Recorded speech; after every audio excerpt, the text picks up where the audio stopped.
Sebenarnya Aleta pernah ke sini, tapi entah kenapa setiap kali pergi ke makam ibunya Ars, Aleta seperti orang pikun. Seolah lupa akan tempat ini.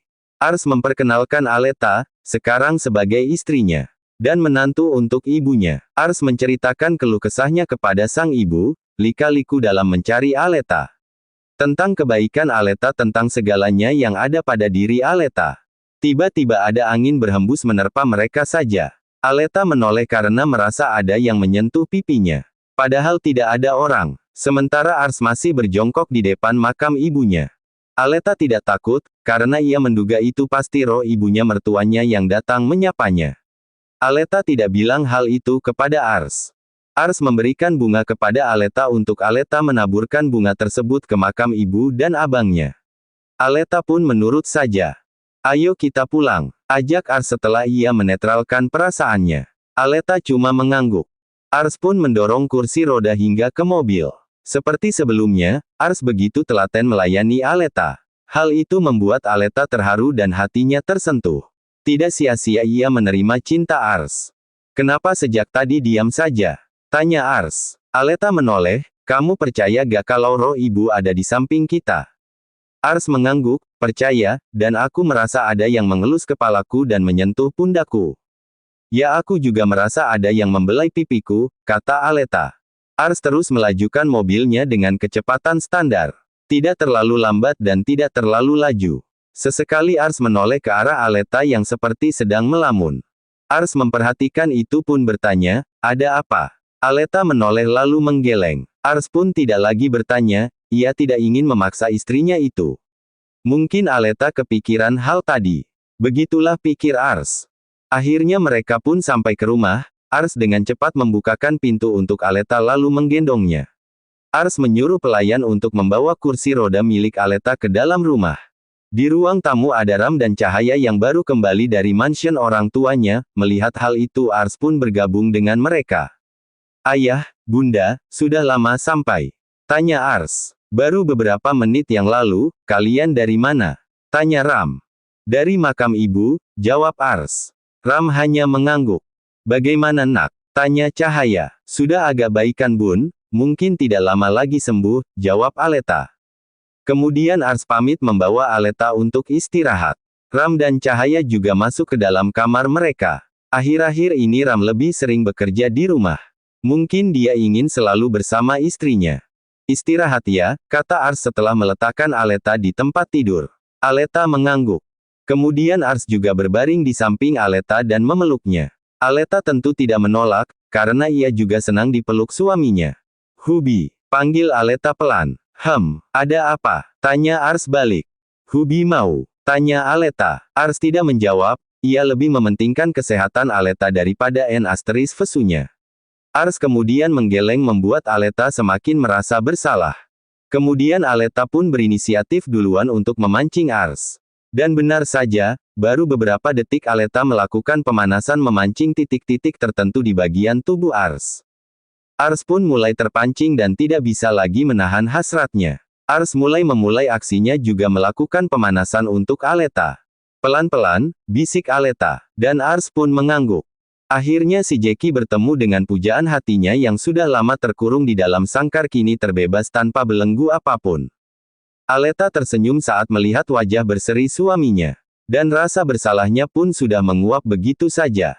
Padahal Ars tidak pernah mempermasalahkan itu. Terima kasih, ucap Ars pelan setelah mereka selesai. Ya, itu memang hakmu suamiku, ujar Aleta. Ars mengangkat tubuh Aleta dan membawanya ke kamar mandi. Mereka akan mandi bersama. Hanya sekedar mandi, karena Ars tidak mau Aleta sakit lagi. Setelah selesai mandi, keduanya pun langsung berpakaian. Ars kembali mengangkat Aleta dan membaringkannya di tempat tidur. Kamu tidak usah bekerja lagi ya, ucap Ars. Ya, tapi aku bolehkan sesekali pergi ke restoran untuk mengecek sesuatu. Tanya Aleta. Boleh, tapi setelah kamu sembuh, jawab Ars. Di sisi lain, sepasang suami istri sedang memadu kasih, seolah dunia ini milik mereka berdua. Aldebaran sudah kecanduan dengan istrinya. Aldebaran seperti tidak ingin melepaskan istrinya. Bahkan untuk makan pun sampai harus menyuruh pelayan untuk mengantarkannya ke kamar mereka. Aku capek bay, Istirahat dulu ya, ucap Fei memelas. Dia benar-benar capek saat ini. Berbeda dengan Aldebaran yang seperti pun tenaga ekstra. Malah ingin selalu mengajak istrinya bermain. Berkali-kali Fei mengeluh capek, tapi Aldebaran selalu membuat Fei tidak bisa menolak pesona suaminya. Aldebaran sudah tahu kelemahan istrinya itu, yang membuat istrinya tidak bisa menolaknya. Sudah 3 hari mereka di hotel ini, tapi Aldebaran tidak memberikan peluang untuk Fei jalan-jalan keluar. Hanya sekitaran balkon, kamar mandi dan tempat tidur. Begitulah seterusnya sampai Fei benar-benar capek. Bersiaplah, hari ini kita pulang, tita Aldebaran. Sebentar, aku mau tidur terlebih dahulu, jawab Fei. Fei merasa tubuhnya remuk semua, sehingga ia memilih untuk tidur daripada bersiap untuk kembali. Udah jangan ganggu aku, ucap Fei saat Aldebaran bergerilya kemana-mana, tangannya memang nakal. Aldebaran pun menghentikan aksinya, lalu berbaring di samping Fei. Aldebaran mengecup kening dan bibir istrinya saat mata istrinya terpejam. Kok panas? Gumam Aldebaran. Aldebaran mulai panik saat merasakan tubuh istrinya panas dari biasanya. Fei yang tertidur pun tidak merasa terganggu sedikit pun, kebetulan ia benar-benar lelah. Dan kurangnya tidur membuat tubuhnya tidak fit. Aldebaran mengambil handuk kecil lalu melipatnya dan membasahi dengan air dingin. Kemudian diletakkan di dahi istrinya. Kamu demam sayang, gumam Aldebaran. Fei masih betah dengan tidurnya, dari siang hingga malam hingga siang kembali, Fei masih tertidur dan posisinya masih sama dengan semula. Hal itu membuat Aldebaran merasa bersalah karena tidak memberi peluang untuk istrinya istirahat. Sayang, sayang. Tapi Fei tidak bangun juga. Aldebaran pun memanggil sang bunda untuk datang. Mendengar menantunya tidak bangun-bangun, Cahaya segera pergi ke hotel untuk memeriksa Fei. Ram juga tidak mau ditinggal, ia juga ikut bersama Cahaya dengan dalih mengantar Cahaya. Cepatlah Hani, titah Cahaya. Ram pun melajukan mobilnya agak secepatnya tiba di hotel tersebut. Ram memarkirkan mobilnya setelah tiba di hotel. Cahaya langsung keluar dari mobil dan berlari kecil menuju lift. Bahkan suaminya pun ia tinggal. Ram mendengus kesal saat pintu lift tertutup, dan Cahaya ada di dalamnya. Cahaya benar-benar panik hingga ia melupakan suaminya yang tertinggal dan belum masuk ke dalam lift. Astaga, suamiku, gumam Cahaya. Lalu ia turun lagi untuk menjemput suaminya yang masih menunggu di depan pintu lift. Maaf Hani, aku terlalu panik, ucap Cahaya merasa bersalah. Ram diam saja, begitulah kalau dia merajut maka akan diam saja. Menurutnya kalau marah-marah hanya membuang energi saja, Cahaya dan Ram akhirnya tiba di depan kamar Aldebaran. Cahaya pun mengetuknya. Pintu kamar terbuka, Aldebaran langsung menarik tangan bundanya untuk masuk. Ram hanya mengikuti dari belakang. Bagaimana bisa seperti ini? Tanya Cahaya. Cahaya sedang memeriksa keadaan Fei saat ini. Sementara Aldebaran kebingungan harus cerita dari mana. Aldebaran garuk-garuk kepala tidak gatal. Katakan saja, lagi pula kita sudah sama-sama dewasa, ucap Ram. Seolah bukan antara ayah dan anak tapi sebagai teman baik. Begini, Aldebaran pun menceritakan semuanya. Sementara Cahaya dan Ram hanya menjadi pendengar setia. Kemudian timbul ide jahil dari Cahaya untuk mengerjai putranya itu. Bagaimana Bun? Tanya Aldebaran setelah selesai bercerita.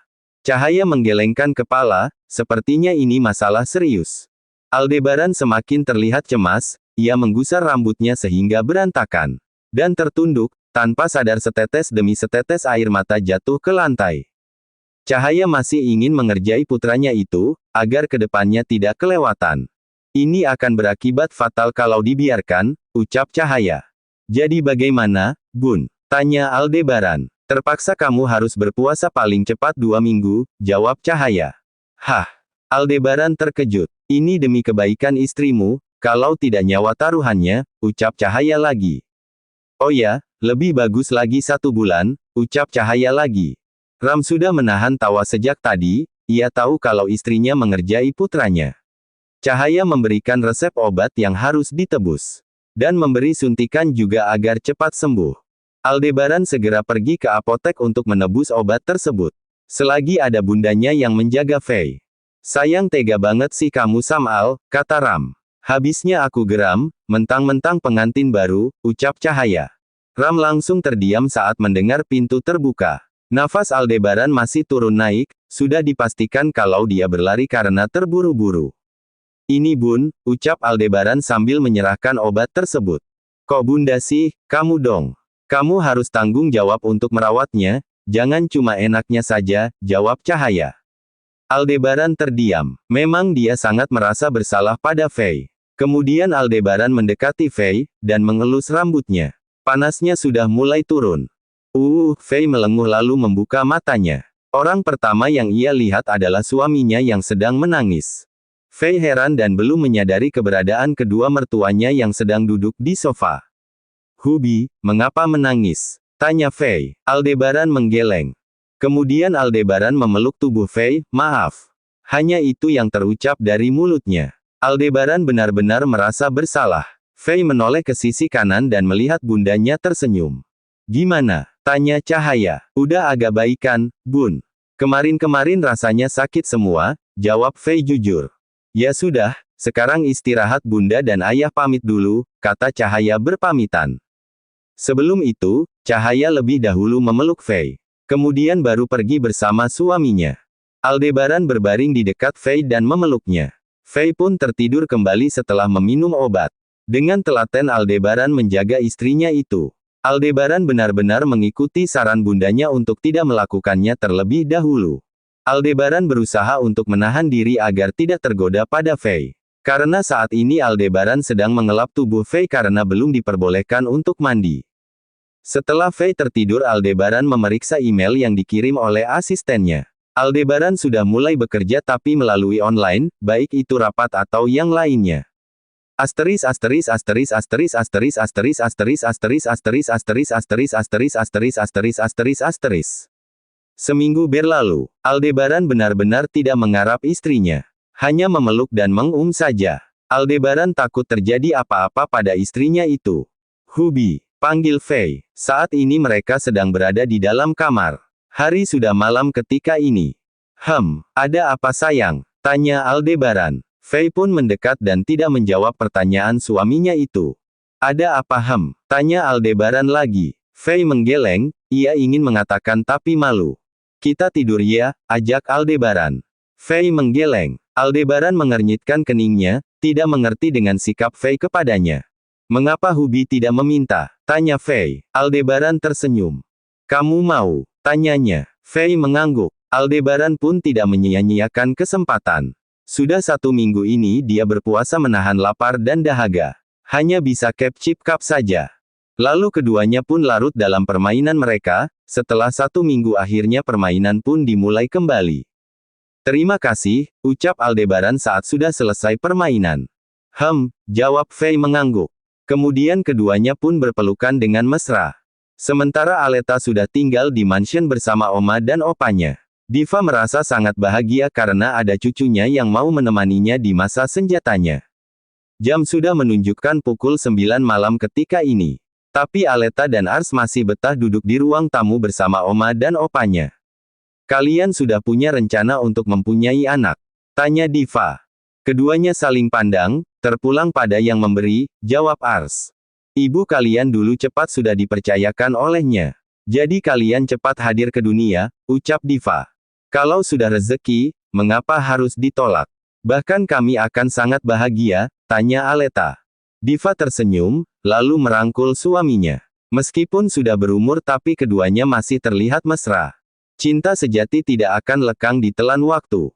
Meskipun raga sudah di dalam tanah, tapi cinta sejati tidak akan musnah. Begitulah perumpamaan untuk mereka berdua. Seperti Vera dan Jordan, keduanya sudah berjanji sehidup semati, benar saja keduanya meninggal hampir bersamaan. Bahkan keduanya bisa pergi dengan tenang. Ars dan Aleta lalu pamit masuk ke dalam kamar, sementara Diva dan Dharmendra juga akan beristirahat. Sebelumnya Aleta mengantarkan Diva lebih dulu ke kamarnya, setelah itu baru mereka masuk ke kamar. Aleta berbaring di samping suaminya dan memeluknya. Tapi Ars merenggangkan pelukannya dan mengelus perut Aleta. Semoga cepat hadir ya sayang, ucap Ars. Seolah berbicara dengan anaknya sendiri. Aleta tersenyum, Hubi ingin punya anak. Ars mengangguk, tapi terserah Yang Maha Kuasa. Keduanya pun terdiam, lalu dan Aleta memejamkan matanya. Baru 5 menit, Aleta sudah terbangun. Ada apa sayang? Tanya Ars. Aku merasa tidak nyaman, jawab Aleta. Aleta bangkit dan langsung ke kamar mandi. Setelah beberapa menit ia kembali keluar. Dan mengambil pembalut. Ars menghela nafas, alamat puasa 1 minggu, batinnya.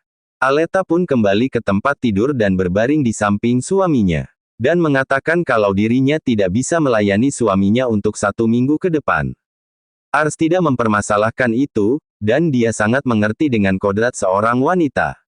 Peluk, ucap Aleta. Ars tanpa bicara apa-apa langsung memeluk Aleta. Kemudian keduanya pun tertidur saling berpelukan. Pagi hari, Ars terbangun lebih awal karena hari ini ia akan ketemu klien jam 8 pagi. Jadi Ars harus tiba tepat waktu, jangan sampai klien menunggu lama. Aleta juga sudah bangun dan menyiapkan sarapan bersama Diva. Ars menuruni anak tangga dan langsung ke dapur. Ars tersenyum melihat istrinya menata makanan di atas meja. Selamat pagi sayang, sapa Ars. Sudah siap? Tanya Aleta. Ars mengangguk. Kemudian ia duduk di kursi meja makan. Tidak berapa lama datang Dharmendra langsung memeluk Diva.